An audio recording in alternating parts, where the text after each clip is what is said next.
I'm Lars Kronmark from the Culinary Institute of America in Napa Valley, and we are going to make a toast with white spicy bean puree, wilted greens, topped with olive oil.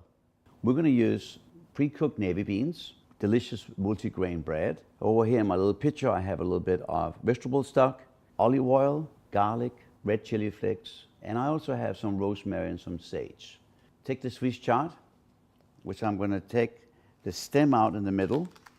I recommend this because it's fairly tough and can be take a little time to cook.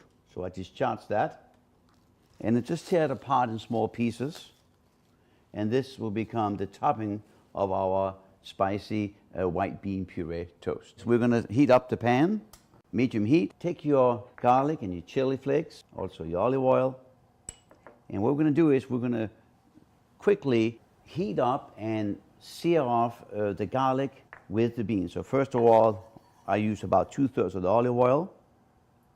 In this olive oil, I like to sweat my garlic. Again, don't use it all, we use some for the greens too. And I cook this off until I can smell it. With that, I put some of my chili flakes. At this point, I'm going to add my pre-cooked drained white beans. The beans need to be heated up to cook better, or to puree better in my food processor here next to me. And I do this on medium heat for 2 to 3 minutes. Okay, I'm also going to add my rosemary and my sage. If you have dry, you can certainly use that.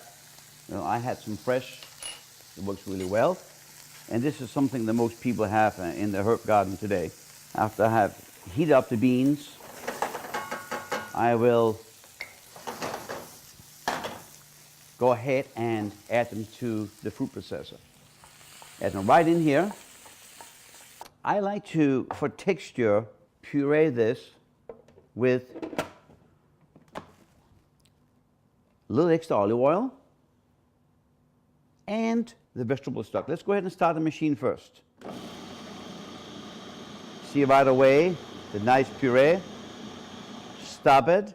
Add a little bit of vegetable stock, half a tablespoon to a tablespoon. It depends on how dry the beans are.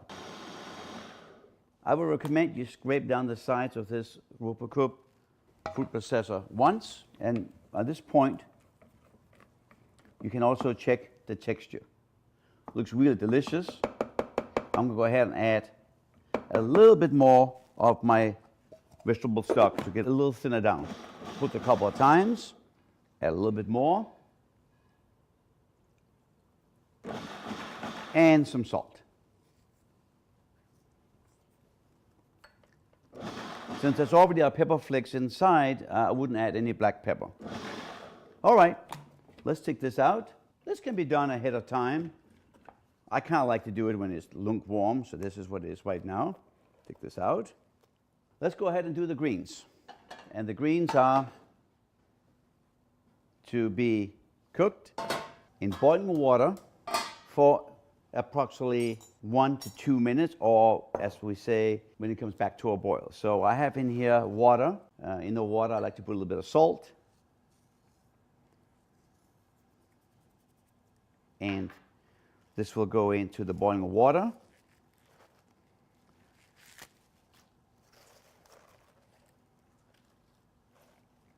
All at once. As you see, it's in small pieces. You can tear it apart. No need to cut it in strips or anything like that. But the main reason I'm doing it this way is so I have a nice texture and a nice look. Put the lid back on again and wait for 1 to 2 minutes before we take it out. We have now cooked the greens, and we will proceed to cook the greens in garlic and olive oil. So we're going to add the remaining olive oil, and I'd like you to add the Swiss chard or the spinach, whatever you like to use, into the pan after it's been drained, rinsed in cold water. Then the garlic. A little salt and pepper.